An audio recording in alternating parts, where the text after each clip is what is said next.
Nós vamos abrir as nossas Bíblias no livro de Apocalipse, no capítulo 2, versículos de 8 a 11.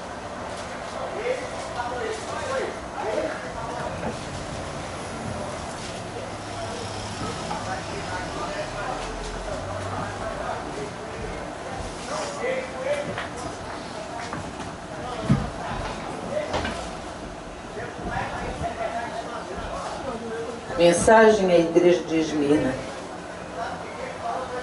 Ao anjo da igreja de Esmirna escreve o seguinte: esta é a mensagem daquele que é o primeiro e o último, que morreu e tornou a viver. Eu sei o que vocês estão sofrendo. Sei que são pobres, mas de fato são ricos. Sei como aqueles que afirmam que são judeus, mas não são, falam mal de vocês. Eles são um grupo que pertence a Satanás. Não tenham medo do que vocês vão sofrer. Escutem, o diabo vai pôr na prisão alguns de vocês, para que sejam provados e sofram durante 10 dias. Sejam fiéis, mesmo que tenham de morrer, e como prêmio da vitória, eu lhes darei a vida. Portanto, se vocês têm ouvidos para ouvir, então ouçam o que o Espírito de Deus diz às igrejas. Aqueles que conseguirem a vitória não sofrerão o castigo da segunda morte. Amém?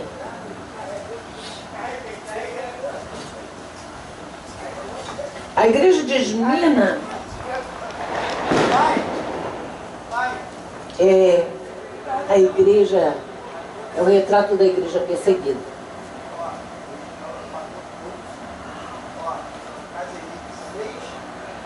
A palavra de Deus aqui diz que ela é pobre. Sei que és pobre, mas és rica. Na verdade, Esmirna não era pobre. Esmirna era uma cidade portuária. Até hoje, aliás, Esmirna ainda subsiste, ainda é uma cidade linda, continua sendo uma cidade muito bem olhada aos olhos da cidade que ela é. Mas o povo de Deus muitas vezes não pode sobreviver ou não pode viver a abastança, viver a beleza e a riqueza de uma cidade.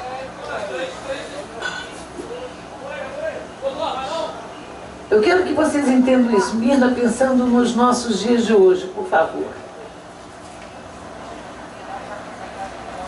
É uma cidade onde os cultos aos imperadores, aos reis, era obrigatória. Ela era... A maioria dos judeus morava lá. Uma grande quantidade de judeus moravam ali. Os judaizantes moravam ali.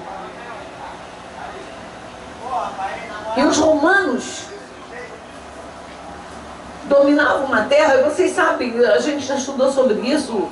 Os governos, os imperadores, os reis, sempre se colocavam no papel de Deus.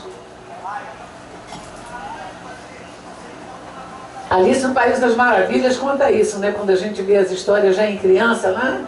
A rainha de copas, né? Cortem a cabeça dele, cortem a cabeça dela. É a figura do sou dono das vidas, faço com as vidas o que eu quiser. E não era diferente, realmente não era diferente a história dos imperadores. Havia dias de festas. As deusas, deusa Cibele e outros deuses, que o povo cultuava os deuses, mas também cultuava ao imperador. E todos tinham que confessar, se curvar diante do imperador, dizendo só o imperador é César, um significado de só o imperador é soberano, só o imperador, portanto, manda, só o imperador é Deus.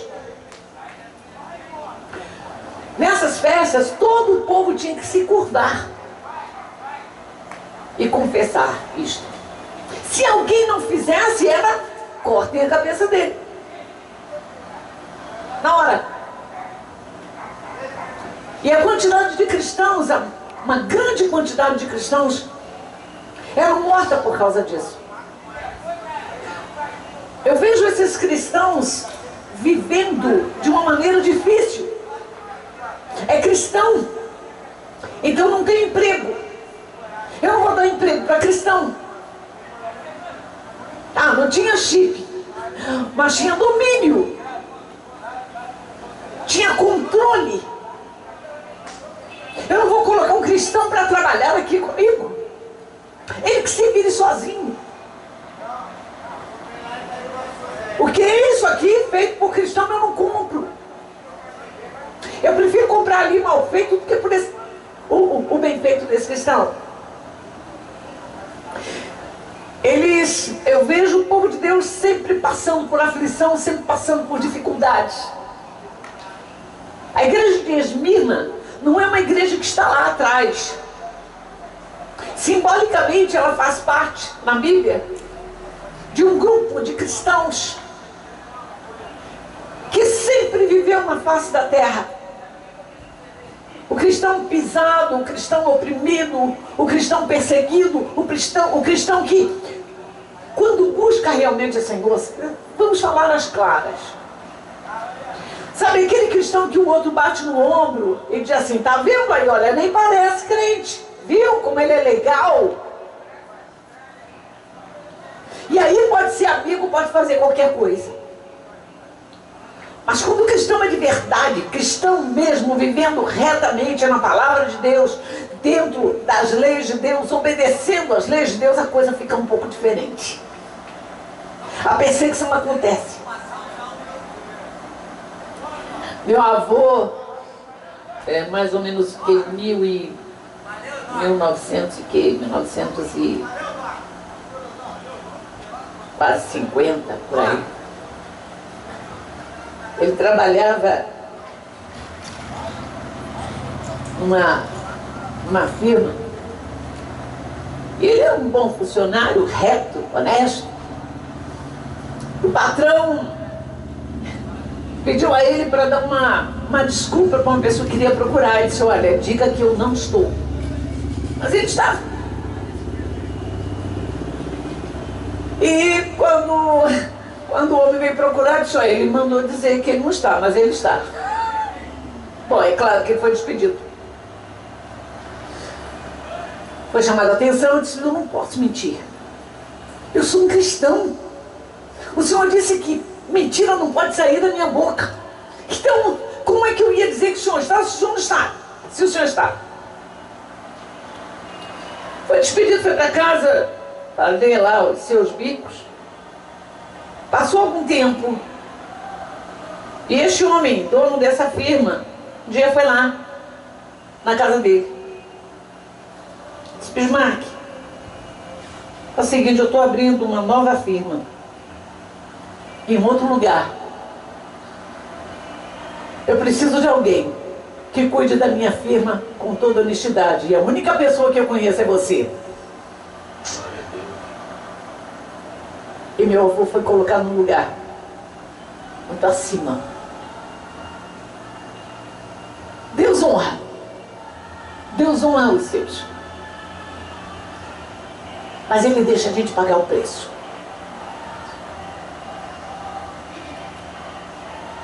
Ser cristão incomoda. Hoje, nos dias de hoje, a igreja está muito oba-oba. Está muito mundo. Está muito envolvida com as coisas lá de fora. Está muito envolvida com o que eu vou comprar, o que eu vou ter.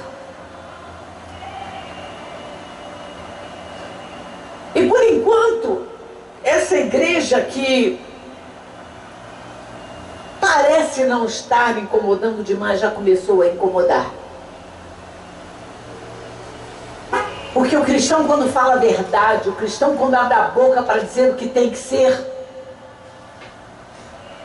está provocando uma guerra direta com o inferno. A palavra do Senhor diz que não podemos servir a dois senhores. Não podemos ficar em cima do muro, agradando aqui a Deus e ao diabo. Não é isso que a gente diz? Não podemos ficar andando com um pezinho no caminho do Senhor e outro pezinho no mundo. E quando o cristão resolve tomar a sua posição, ele começa a incomodar o reino das trevas.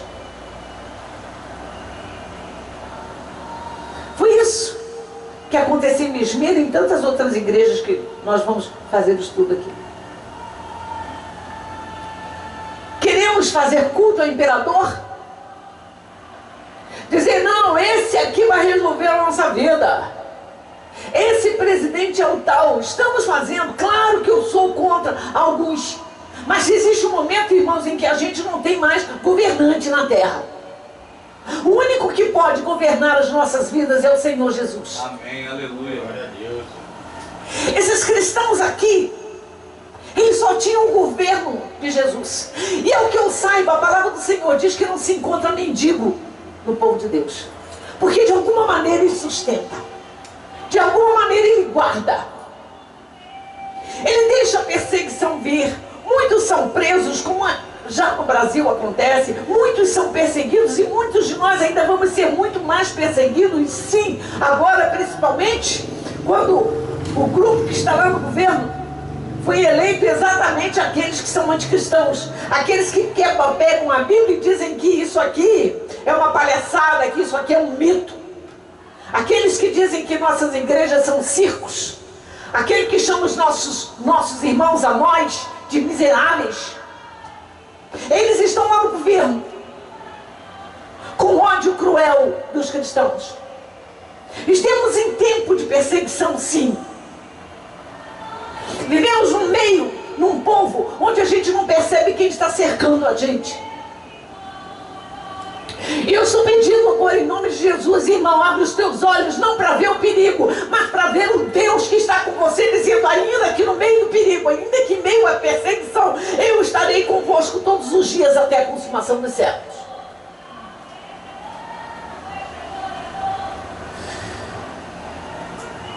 No meio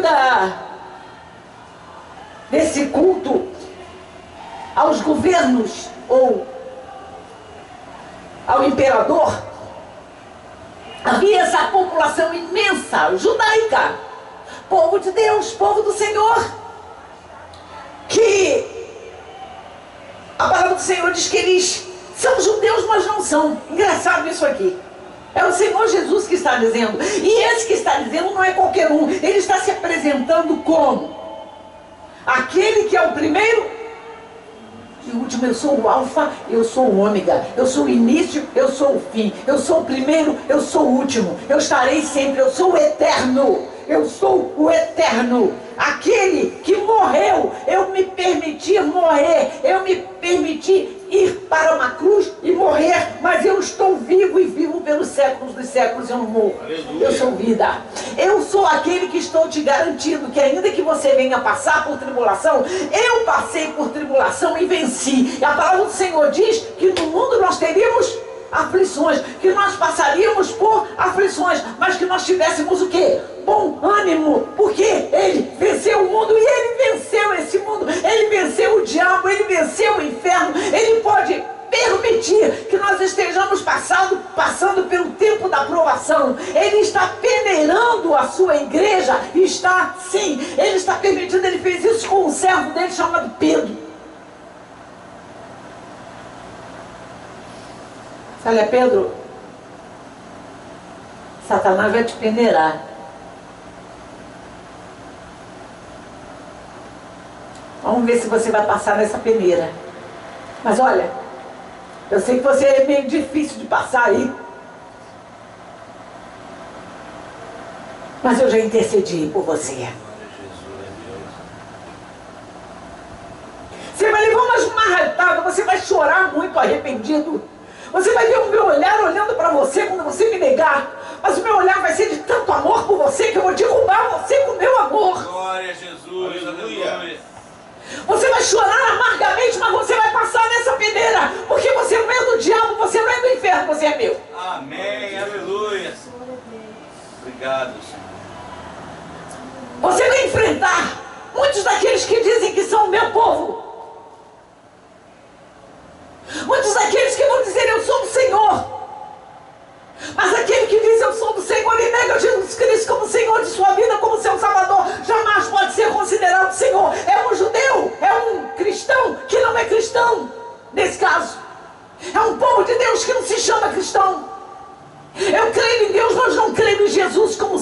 Salvador do mundo. Eu creio no Deus poderoso, Criador dos céus e da terra, mas não creio no seu unigênito Filho Jesus Cristo, que morreu na cruz por mim, que morreu pelos meus pecados, que me libertou das garras de Satanás e do diabo e me leva para a sua mansão celestial. Aleluia. Aquele lugar, Esmirna, tinha muita maioria, grande quantidade, eram de judeus, que a gente chama de prosélito, são aqueles que se recusam a crer nas profecias, a crer nas escrituras, que dizem, que mostram que Jesus Cristo é o nosso Messias. Ele passaria por isso. Está lá no livro de vários livros proféticos, o livro inclusive de Isaías 53, é um livro que eles, quando alguém contou que o pai, né, quando ele mostrou esse texto de Isaías 53 para o pai judeu, mostrou para o pai, querendo mostrar que ele entendia que fosse Jesus, ele levou um tapa no rosto do pai. Não se admite dizer que Jesus é esse Filho de Deus. Mesmo ali, com o retrato completo daquilo que Jesus passou por nós. Judeus prosélitos creem em Deus, mas não conhecem Jesus. Quem nega Jesus não conhece Jesus. Não se aprofunda em Jesus. Não tem conhecimento do que é Jesus na tua vida. O que é intimidade, o que é entender. Esse Jesus, hoje nós estamos pela manhã falando sobre isso.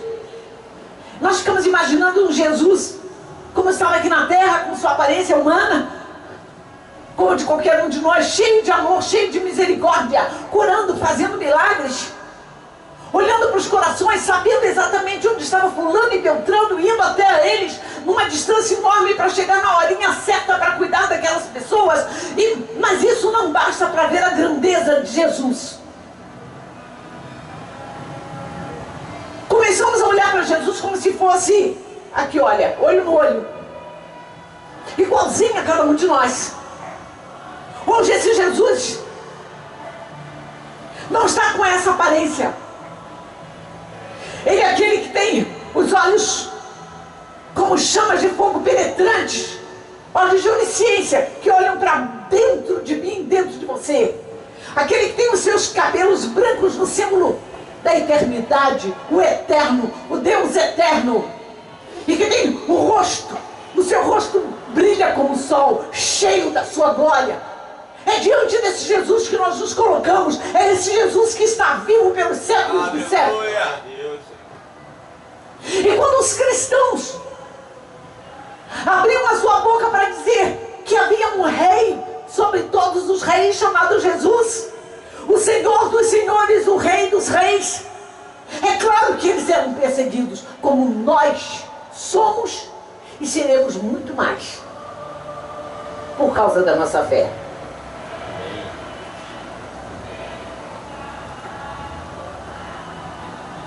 Na outra tradução, o Senhor chama de sinagoga de Satanás. Eles são um grupo que pertence a Satanás aqui, da linguagem de hoje. Na revista atualizada ele diz que é sinagoga de Satanás. Elas se reúnem em nome de Deus. Leem a palavra de Deus.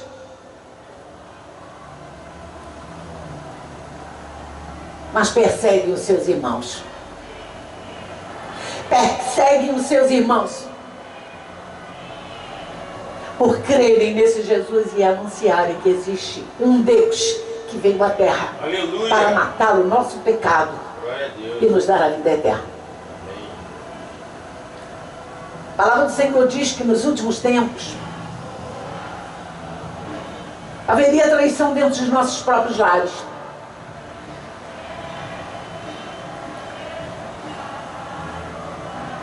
As coisas estão se apertando. Dia a dia, as coisas vão se apertar mais para aquele que realmente é cristão. Há um momento em que o irmãozinho da igreja ou alguém dentro da nossa própria casa, numa situação de aflição, vai dedurar o outro, vai acusar o outro. Isso é bíblico e nós temos que entender que a tribulação vai acontecer ou já está acontecendo na face da terra. Lá em Esmina, eu peguei um livrinho muito antigo meu. Esse livro foi editado em 1980, está aqui. Cartas às 7 Igrejas da Ásia. E o autor faz um comentário, o Alcibiades P. Vasconcelos, faz um comentário sobre a igreja de Esmirna. Separei. Está aqui. Que diz o seguinte, que atualmente, aqui ele falando, atualmente quase não há cristianismo em Esmirna. Só que o cristianismo cresceu deste tempo para cá, em Esmirna. Posto que a maioria absoluta da população, em cerca de 99%, é constituída de muçulmanos. E o restante é dividido entre cristãos, judeus e outros. Normalmente o cristianismo ali, estamos falando de 1980. Normalmente o cristianismo ali, como em toda a Turquia, é praticado a portas fechadas. Não apenas em Esmirna, mas em toda a Turquia, a portas fechadas. Porque a liberdade religiosa, para quem não é muçulmano, só existe na letra da Constituição. E é legalmente proibida a evangelização e a catequese religiosa entre os muçulmanos de toda e qualquer maneira. E essa regra é para o mundo inteiro. Eu já dei várias explicações sobre isso. Quando o muçulmano se acha agredido, estamos agredindo Allah. Quando colocamos Moisés como nosso profeta e não Maomé, estamos agredindo Allah. Quando colocamos a nossa geração vinda de Isaac e não de Ismael, somos odiados. Somos os irmãos que amam a esse Deus, Criador dos céus e da terra, que eles confessam com orações lindíssimas e cheias de coração rendido a Deus, de que só existe um Deus, o onipotente Deus, o onisciente e onipresente Deus. E se curvando diante de Deus, eles adoram a esse Deus. De uma maneira até muito mais forte do que nós cristãos. Eles têm garra, eles têm força para peitar. Eles obedeceram a palavra do Senhor dizendo: enchei a terra. Hoje, no mundo, a maior população que existe no mundo é de muçulmano. Ninguém está vendo. Mas são eles. Eles têm mais de uma mulher.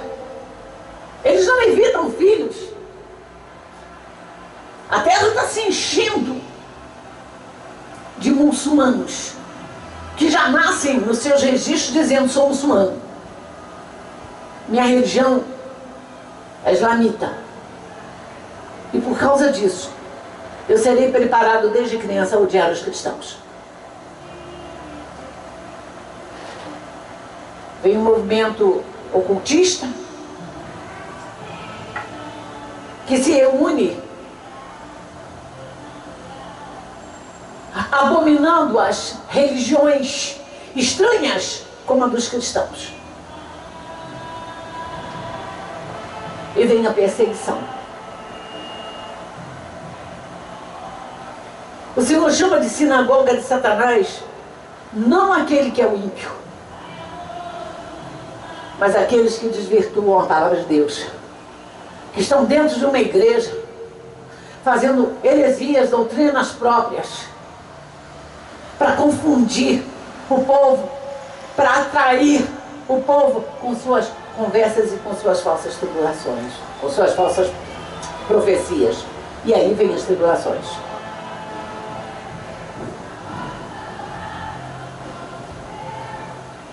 O mais lindo é que no meio de toda essa história, assim como lá do passado, aquele que morreu e venceu a vida também diz que nós somos vencedores. Que nada é o nosso fim, nunca será o nosso fim. Eu sei o que vocês estão sofrendo, eu já sei o que vocês estão passando e eu sei o que vocês vão passar. Eu estou com você todos os dias, até a consumação dos séculos. Eu não vou te deixar nunca. Eu vou ser a tua força. Eu vou ser o teu auxílio. Eu vou ser a capacitação que você não tem. Eu vou ser a capacidade de vencer obstáculos, se manter fiel a mim. Se tão somente você disser, eu preciso de ti, Senhor. Foi o cântico. Eu preciso de ti, eu preciso da tua ajuda, eu preciso da tua força, eu preciso do teu auxílio, eu preciso da tua palavra. Fala comigo, Senhor, me dirige agora, Senhor. O que eu faço, o que eu digo, Senhor, Senhor, Senhor, Senhor.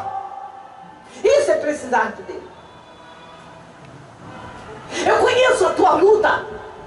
Eu conheço a tua pobreza, e não é a pobreza financeira, porque por enquanto temos os nossos trabalhos. Eu conheço a tua pobreza espiritual. Eu conheço onde você está fraco, onde está o teu vazio. Eu sei onde está a falta, aquele vazio precisando do derramar do meu Espírito. Eu sei que você precisa do derramar do meu Espírito. Eu sei que você precisa do batismo com o Espírito Santo. E eu tenho esse batismo para te dar. Eu tenho força, eu tenho capacidade, eu tenho inteligência espiritual. Não é física, carnal, racional. Eu tenho uma inteligência espiritual para te dar. Eu te disse e te repito que mesmo quando você estiver diante dos grandes, diante dos doutores, apenas fica ligado em mim. Porque você não vai ser envergonhado, você vai dizer coisas que você nem pensava que poderia dizer. Eu vou te dar essa sabedoria. Eu te dou a palavra da sabedoria. Eu tenho palavra do conhecimento para te dar. Eu tenho discernimento de espírito para te dar. Eu tenho capacidade de oração para te dar, de maneira tal que você vai poder transportar montes.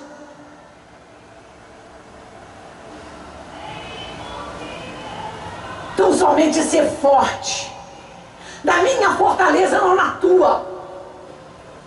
Ser corajoso, ser firme, perseverante. É a promessa que ele dá lá no livro de Tiago.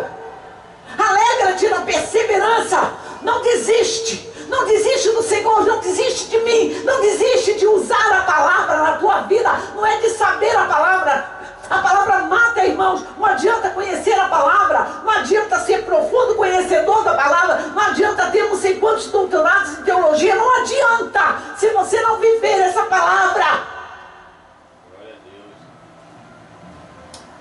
No filme Deixados para Trás, uma das coisas que muito me marcaram foi a figura de um pastor depois do arrebatamento da igreja. Ele está sozinho. Não sei se vocês se lembram disso. Sozinho na igreja.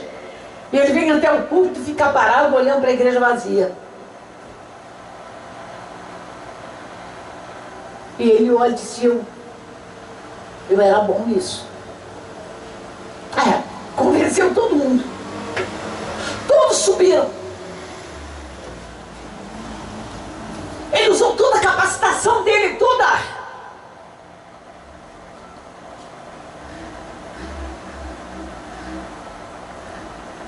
Toda a sabedoria humana.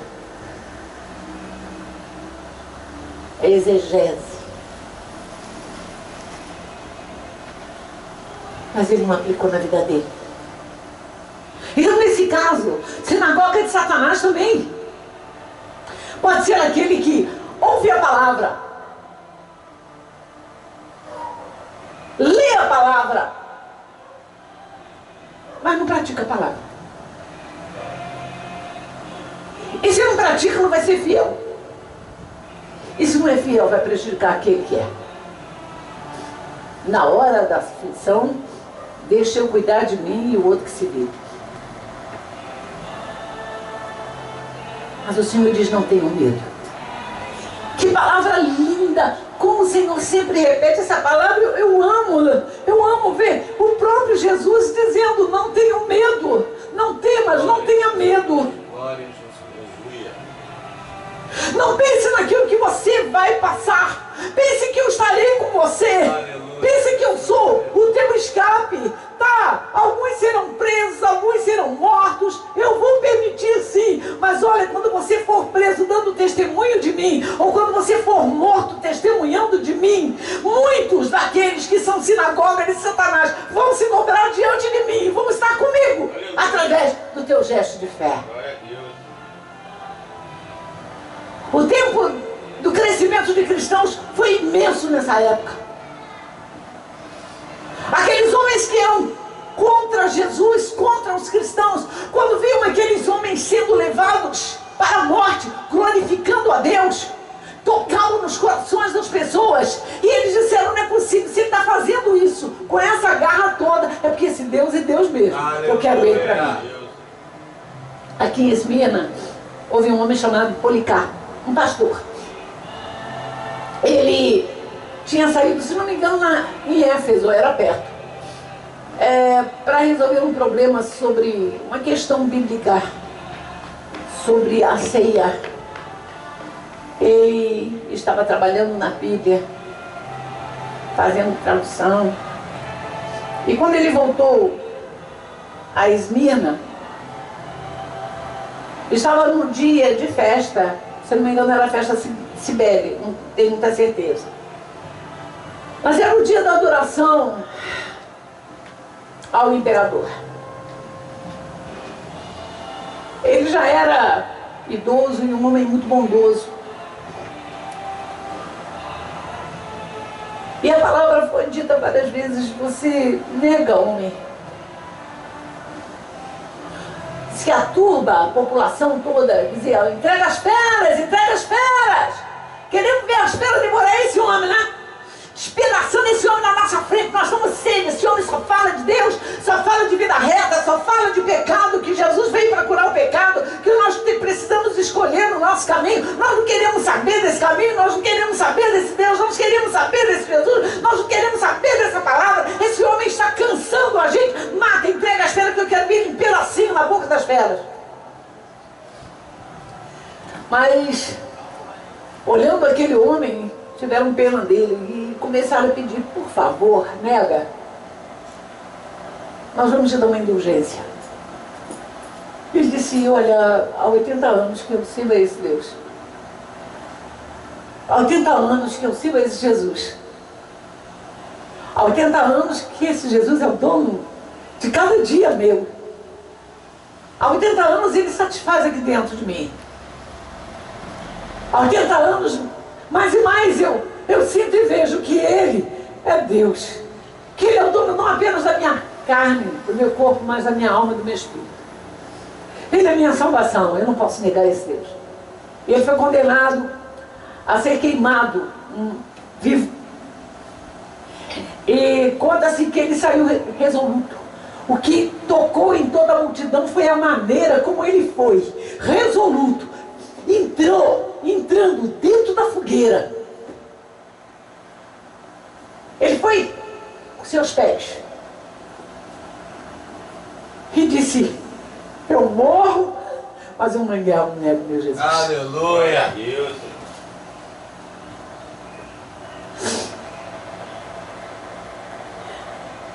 Não tenham medo do que vocês vão sofrer. Você pode ouvir a voz de Jesus falando com você? Amém. Escutem. O diabo vai pôr na prisão alguns de vocês para que sejam provados e sofram durante 10 dias. 10 dias. 10 meses. 10 tribulações.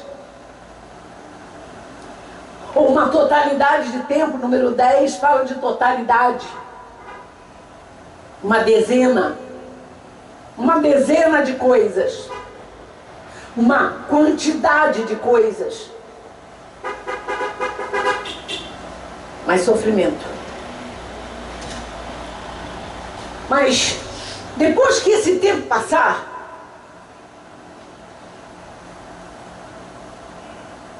preste atenção, é para que vocês sejam provados.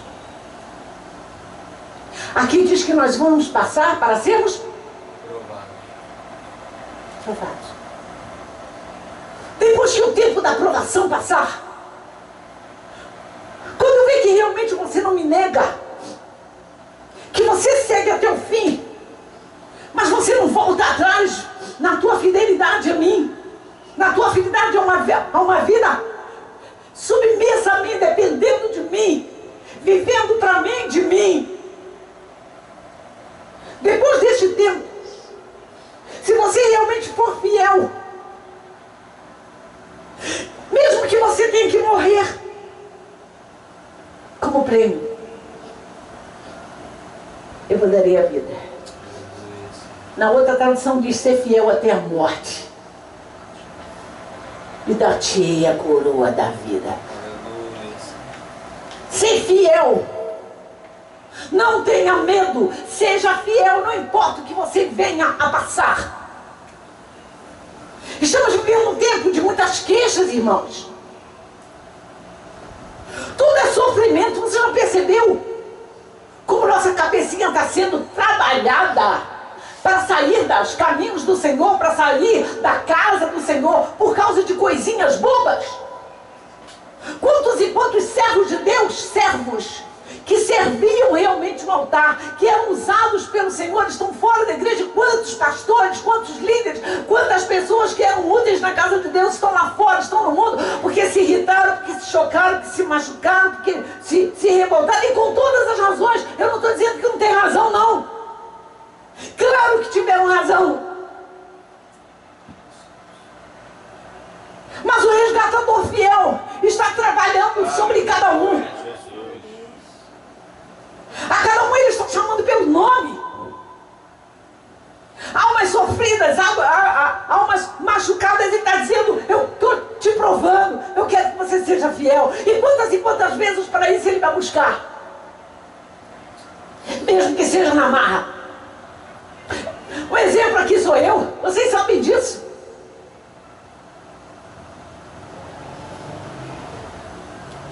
Quando eu disse: não quero mais púlpito, não quero mais igreja. Como eu me arrependo, irmãos, disso. É claro que eu não me sinto capacitada. Eu não me sinto forte o suficiente. Eu não me sinto a pregadora. Não, eu não me sinto nada disso. Mas eu não sou nada se eu não estiver nesse lugar onde ele separou e me mandou que eu viesse para dar uma palavra. A pequena que seja, a tosca que seja, mas é uma palavra que vem dele para mim. Ele vai me buscar, ele foi me buscar. Ele me trouxe na marra. Quem está aqui sabe muito bem a quantidade de gente que eu trouxe. Vamos lá, pega lá, fica lá. Aqui eu tomo conta, mas púlpito eu não quero. Todos, vocês sabem disso. Ele está buscando os seus servos e dizendo para nós que estamos aqui: não se desvie, não dá tempo, está na hora de conserto, está na hora de buscar, está na hora de dizer: eu preciso de ti. Não te desvie nem para a direita nem para a esquerda. Não olha para o que teu irmão faz, não olha para o que teu irmão olha para você da maneira como ele olha para você, se ele fala com você, se ele não fala com você, se ele é falso ou se ele é verdadeiro, porque existe um verdadeiro Deus que é o dono da casa dele, te chamando pelo nome, dizendo: vem, prepara-te, porque eu não quero você aqui. Precisamos deixar de ser cristãos fricoteiros. Estou triste. Fiquei 3 meses em casa, esperando alguém se lembrar de mim. Ninguém se lembrou. E Jesus ficou muito mais triste. Porque enquanto você estava esperando alguém te buscar, Ele estava te esperando na casa dele. Ele estava te esperando aos pés dele, dizendo: Senhor, eu preciso de ti.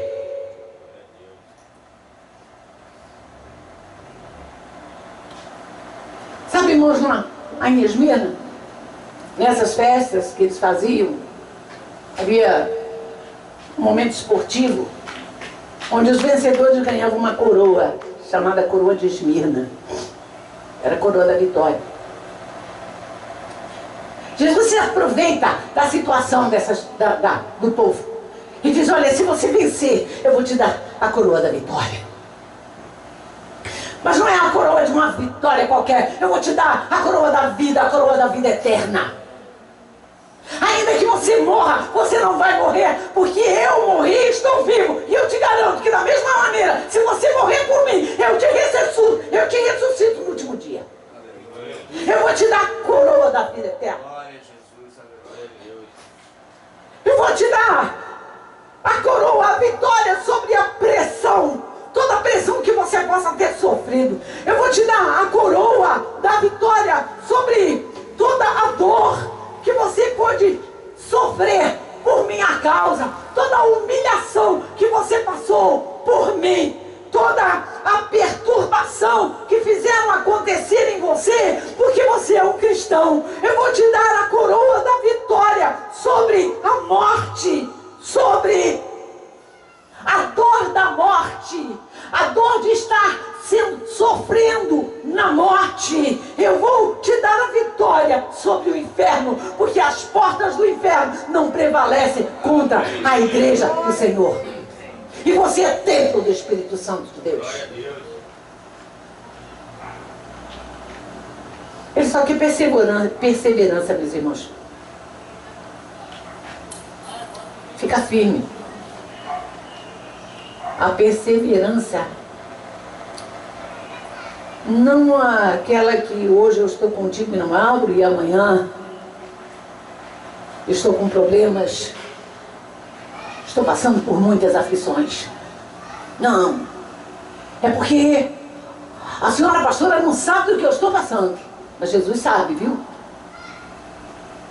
E Ele passou muito mais, mas por muito mais do que você. Ele não desistiu. A perseverança em Cristo, irmãos, resulta numa satisfação de viver como servo de Deus. Existe diferença em viver a tua vida e viver como servo de Deus. A perseverança em Cristo, a perseverança nas promessas de Cristo, a perseverança em agradar a Cristo, em viver para Cristo, traz essa alegria de viver como servo de Deus. Você deixa de ser servo da família, você vai servir a família, você vai continuar trabalhando, vai cuidando, mas servo de servir, de estar à disposição, você vai estar somente de Deus. Amém. O que vencer? Mas a gente vence pela fé. E eu já disse muitas vezes que fé você não sente. Fé é uma certeza, é uma convicção que você tem de que você é de Deus, você precisa de ser de Deus, e você vai mostrar ao mundo com os seus atos, não com o que você diz, mas com os seus atos, que você é de Deus. E aí não é preciso sofrer por antecedência. Você não precisa ter medo. Você não precisa temer o tormento. Aquele tormento interminável. Ah, como eu sou um sofredor. Ai, que tormento que eu passo. Parece que isso nunca vai acabar. Oh, que coisa horrível. Vai acabar assim. O Senhor promete. Nunca. Não é palavra para cristão. É enquanto o Senhor trabalha em mim. Enquanto o Senhor me prova. Enquanto o Senhor nos prova, enquanto a gente está ali na peneira, vamos lembrar que isso é peneira, vamos passar nessa peneira, irmãos, pelo poder, na força e no poder do Espírito Santo. Vamos clamar ao Espírito Santo, ensina-me, Espírito Santo, derrama sobre mim a tua graça, o teu poder, para eu sair vencedor nessa batalha. Aleluia. Porque eu quero agradar ao meu Jesus, ao meu Senhor, que morreu por mim numa cruz. A nossa maior satisfação, irmãos, é viver como o reino de Deus. O que a gente está falando hoje pela manhã? O que é reino? Um povo que é dominado por um rei. Jesus Cristo é o teu rei? Amém. Aleluia. Então o rei dos reis é o meu e o teu rei. Aleluia. Nós somos reino de Deus. E a nossa satisfação deve ser essa. Irmãos, a nossa satisfação é ser reino de Deus. Aleluia. Comprados. Nós não fomos conquistados na marra. Quando um rei entra num lugar para dominar um lugar, para dominar uma terra, normalmente ele mata, ele mostra a sua força, ele pisa, e aí ele entra e diz, agora vai ser do meu jeito. O nosso Deus não. O nosso Deus matou o seu filho. Glória a Jesus. Para que eu e você pudéssemos ter o direito, não apenas de ser o reino dele, mas de sermos chamados seus filhos. Aleluia. Deus. Ele diz que aquele que vencer nessa fé, a fé remove montanhas. Então, nessa certeza de que Deus está no controle de nossa vida, nós vamos atravessar montanhas. Ou vamos mandar aquela chispa na nossa frente. Sai para cá, sai para lá, te manda, porque o meu caminho é reto. Glória a Deus. Aleluia. Não tem curva. Não tem atalho. Manda tudo que estiver na tua frente para sair. Seja montanha, seja mar, seja o que for. Sai, porque o meu Deus está me esperando. Glória ao Senhor. Glória a Deus. E aí, ninguém vai precisar temer o tormento que é interminável, que é aquele lago que arde com fogo e enxofre, que é a segunda morte. É o que ele diz. Aqueles que conseguirem a vitória não sofrerão o castigo da segunda morte. Ainda que você morra.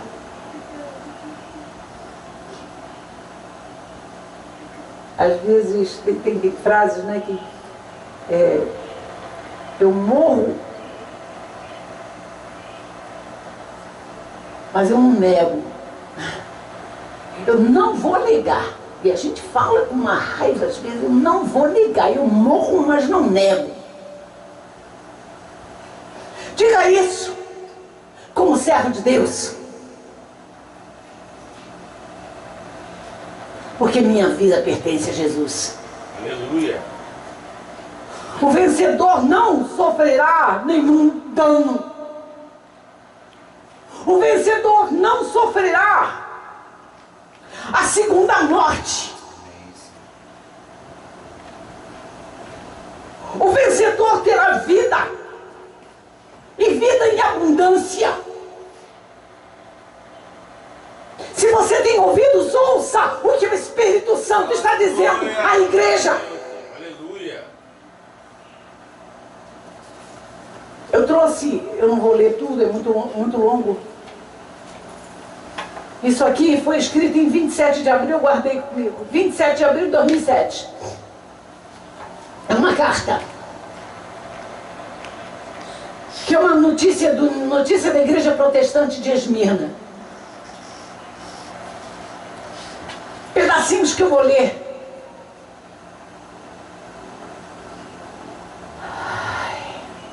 Caros amigos, a semana passada foi uma semana de muito sofrimento. Isso em 2007. 1980, 2007. de vocês já ouviram falar de nossa devastante perda em uma tragédia ocorrida em Malaita, uma província turca a 300 milhas do nordeste da Antioquia. A cidade onde os cristãos foram chamados pela primeira vez de cristãos. Então ele conta que em quarta-feira, 18 de abril de 2007, teve um alemão que estava lá, um alemão missionário, Tilman. Ele foi para um escritório para se encontrar com outros cristãos. Era a maneira que eles tinham de se reunir. Nós já vimos aqui que é proibido o culto lá, desde que a Turquia tomou aquela área. Cristão não pode ter igreja aberta. Vamos lembrar disso nos nossos dias e ver como é que esses cristãos agiam. Então, marcou no escritório, alugou um espaço para ele fazer as anotações da Bíblia, estava fazendo uma tradução, inclusive, para o turco, e chamou mais alguns pastores e líderes para se encontrarem com ele lá. Foram mais 3. Acho que nenhum desses 3 homens podia imaginar o que os esperava no estudo da Bíblia. Que esse estudo era o último teste e uma aplicação de sua fé, que concluiria com suas entradas na glória para receber sua coroa de justiça de Cristo e a honra de todos os santos que os esperavam na presença do Senhor. Prestou atenção nisso? Na palavra desse homem lá na Turquia? Esperava. Era o último teste na aplicação da fé. Nega teu Deus. E concluiria na entrada da glória do Senhor. Do outro lado da cidade, 10 jovens, todos abaixo de 20 anos, preparavam os arranjos finais do seu ato de fé, demonstrando seu amor por Alá e o ódio aos infiéis incentivados pelo Islã. No domingo da Páscoa, 5 desses homens foram ao culto evangelístico com um convite dado pelo pastor Necati e seus homens, preparado em uma sala de conferência no hotel da cidade. Os homens eram conhecidos pelos cristãos como aqueles que buscam. Engraçado que eles eram conhecidos pelos cristãos. Existe aquele que é cristão e aqueles que buscam. Ninguém sabe o que aconteceu nos corações daqueles homens enquanto escutavam o Evangelho. Foram tocados pelo Espírito Santo, convencidos pelo pecado, ouviram o Evangelho no profundo de seus corações. Hoje nós temos somente o começo dessa história. Esses jovens, os 10, um dos quais é o filho do prefeito da província de Malátia, são parte de um grupo de crentes fiéis do Islã, ou de muçulmanos. A sociedade é altamente respeitada aqui, é como uma irmandade. De fato, disse que ninguém consegue um emprego público, preste atenção, se não pertencer à sociedade tarikat. Estes jovens viviam todos no mesmo dormitório, preparando-se para o vestibular para entrarem na universidade. Gente boa. Os jovens tinham armas, facas, cordas e toalhas preparados para o seu ato final, a serviço de Alá. Sabiam que haveria muito sangue. Chegaram a tempo para o estudo da Bíblia, ao redor de 10 horas. Eles chegaram quando aparentemente começava o estudo da Bíblia. Segundo consta, depois que Necati leu um capítulo da Bíblia, o assalto começou. Os jovens amarraram as mãos e os pés de Ugar, Necati e Tilman, as cadeiras, e enquanto filmavam seu trabalho em seus celulares, torturaram nossos irmãos por quase 3 horas. Os vizinhos próximos da publicadora disseram que mais tarde ter ouvido gritos, mas pensaram ser uma discussão doméstica, por isso não se importaram. Entre mentes, um outro cristão, Gokhan, e sua esposa tiveram uma manhã de lazer, passaram, depois finalmente ligaram para esse encontro para chegar ao escritório. Quando chegou, a porta estava trancada por dentro e a sua chave não abria. Ligou e, embora tivesse a conexão completada, ele não ouviu o telefone tocar lá dentro. Então ele ligou para o telefone celular dos irmãos e finalmente o Gur, que era um deles, respondeu: nós não estamos no escritório. Vá à reunião no hotel. Ele queria simplesmente que o irmão escapasse. Nós estamos indo para lá, disse criticamente. Quando o Gur falava, Gokhan ouviu um choro do fundo do telefone e um som estranho apareceu no rosnado. Ele ligou para a polícia. O oficial mais próximo chegou em aproximadamente 5 minutos, bateu na porta. Pensou que era um distúrbio doméstico, uma briga. Foi quando eles ouviram outro rosnado e o gemido, e os policiais compreenderam que o som era como sofrimento humano. Prepararam as balas, atiraram repetidamente. Tilman e Necat mortos foram encontrados. Encontrou uma cena de horror. Decapitados, com suas gargantas praticamente cortadas da orelha à orelha. A garganta de Gur foi cortada do mesmo modo, mas ainda estava vivo. Morte lenta, cortando devagar.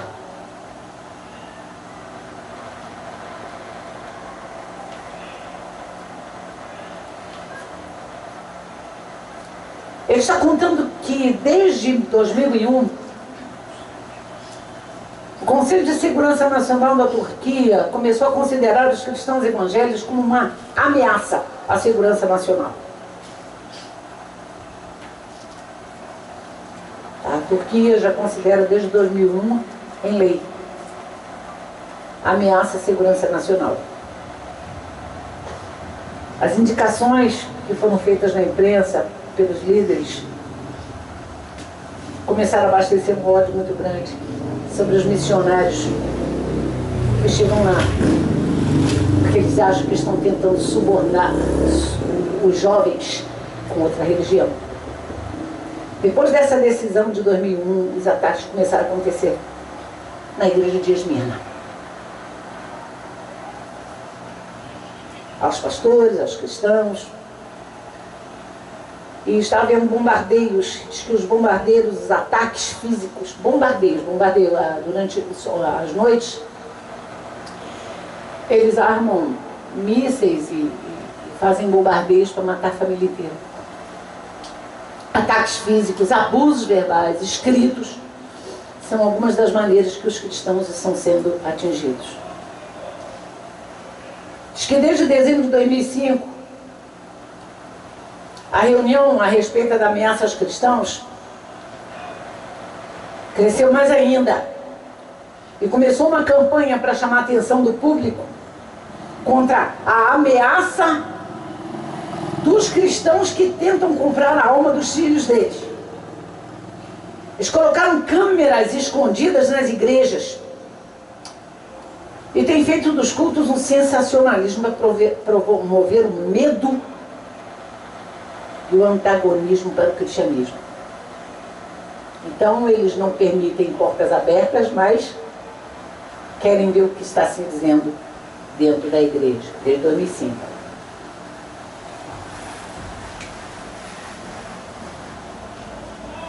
Na hora de enterrar esses irmãos, eles não permitiram que se enterrassem no cemitério deles, porque não se podia colocar cristãos num cemitério onde se louva Alá.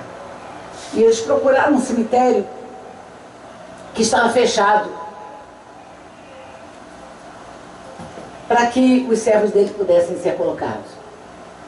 Muitos dos espiões e do próprio governo estavam lá para ver quem estava indo ao enterro para poder anotar o nome de cada cristão. E tem que ter muita ousadia para estar enterrando aqueles irmãos que tinham sido mártires.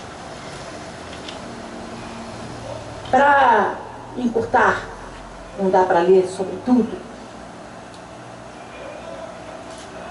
ele faz um pedido aqui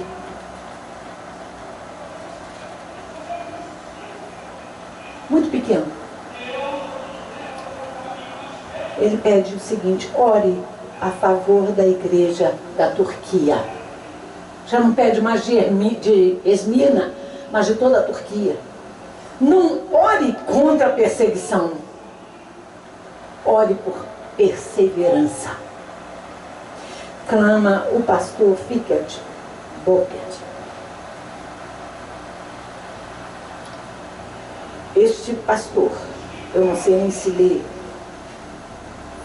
Fickert Bockert,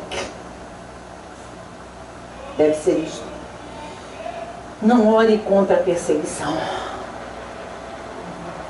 Ore por perseverança. Ore para que a gente continue perseverante. Ore para que a gente não desista da nossa fé. Ore para que a gente não desista de Deus. Ore para que a gente não desista de nos mantermos em consagração e congregados. Ore para que a gente continue persistindo, entrando na igreja, mesmo sabendo que somos vigiados. Ore, porque nós queremos ser honrados, nós queremos passar na peneira, nós queremos ganhar a coroa da glória, a coroa da vitória, a coroa que diz que finalmente, meus irmãos, não vai haver mais necessidade de tormento. Porque o tormento interminável do lago que arde com fogo e enxofre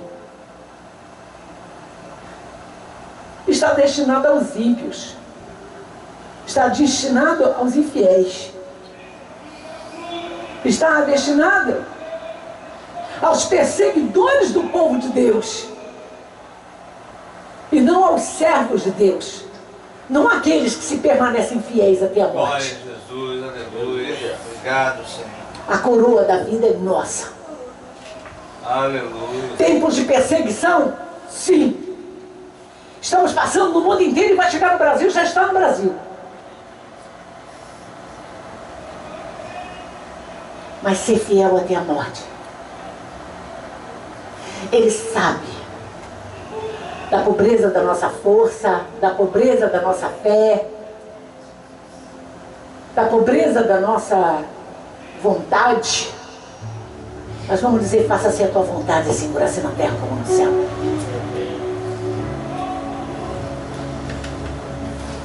Faça-me fiel. Eu preciso ser fiel. Porque eu não pertenço ao inferno. Eu não pertenço ao mundo.